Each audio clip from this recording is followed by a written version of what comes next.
Magandang araw mga mima ko. Tara samahan niyo ako magluto ng tinola. Ayan, maglagay na tayo ng mantika. Ang iba kasi inuula nila yung bawang, ang iba sibuyas. Pero unahin ko na lang yung bawang. Kasi minsan inuuna ko yung sibuyas. Tapos, ayan na, pag nag-brown na yung bawang, ilalagay natin yung sibuyas.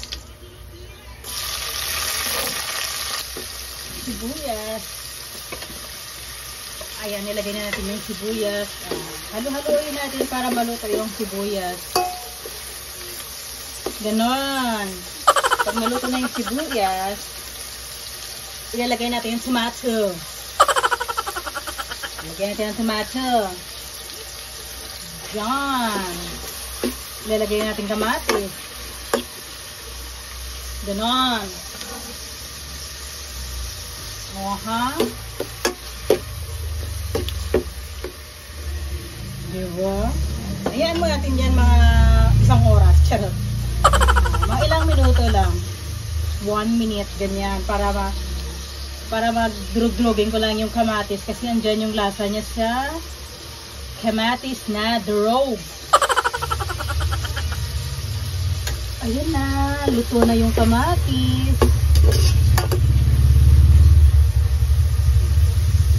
Siyempre, lalagay na natin yung chicken.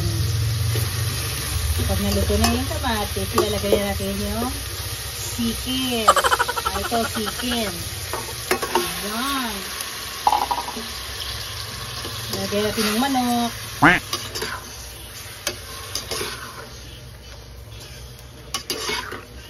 Ay nako guys, napakahirap talaga lutuin tong tinola na to.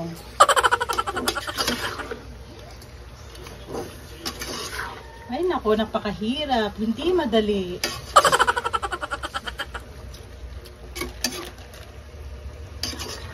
Ayan na guys.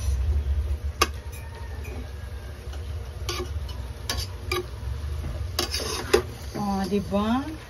Bagay na bagay ito sa tag-ulan. Sa kanyang sabaw na masarap.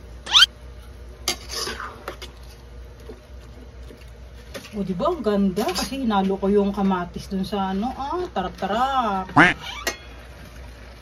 Ipa-absorb ko muna siya ng mga 2 minutes dyan sa ricado na pinanggisa ko sa kanya, ha. Wait nyo lang. Yes. Ayan na, kumukulo-kulo na siya. We have to halo-halo the tinola. Ayan na. Pina-absorb ko muna yung mga tomato at mga ricado dyan sa kanya. Yung mga sibuyas, bawang, tsaka luya. Yan, in-absorb ko muna dyan. Sa chicken. Lagyan na natin ng lagyan natin ng papaya. Siyempre, halo-haluin natin.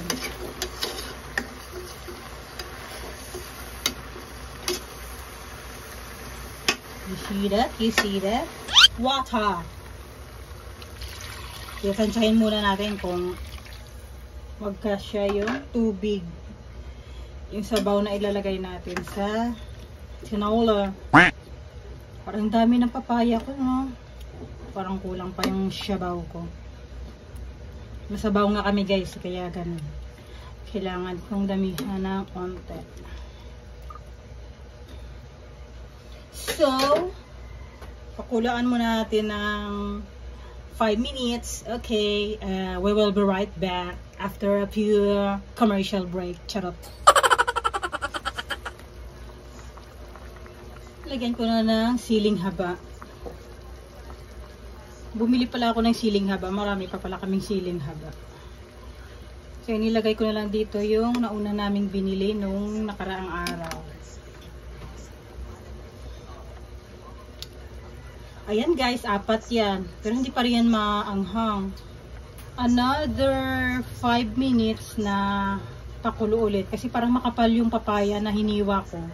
So, we have to pakulo ulit ng mga 5 minutes kasi hindi pa siya gaanong luto.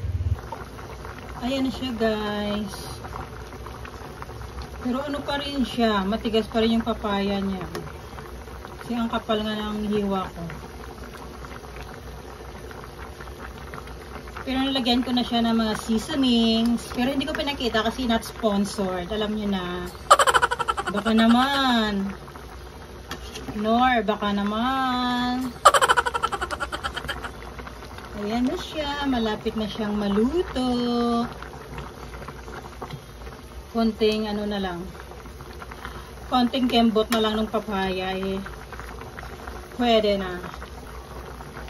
Ayan na, guys. Malambot na yung papaya. Lalagayan natin yung dahon ng sili. Wala, parang konti ng bili ko.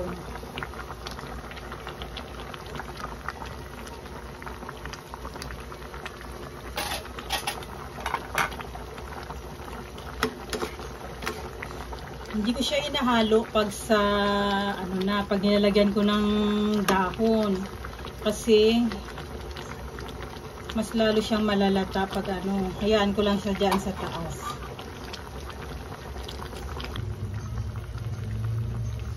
Ayan na, guys, luto na yung ating tinola. Let's eat na.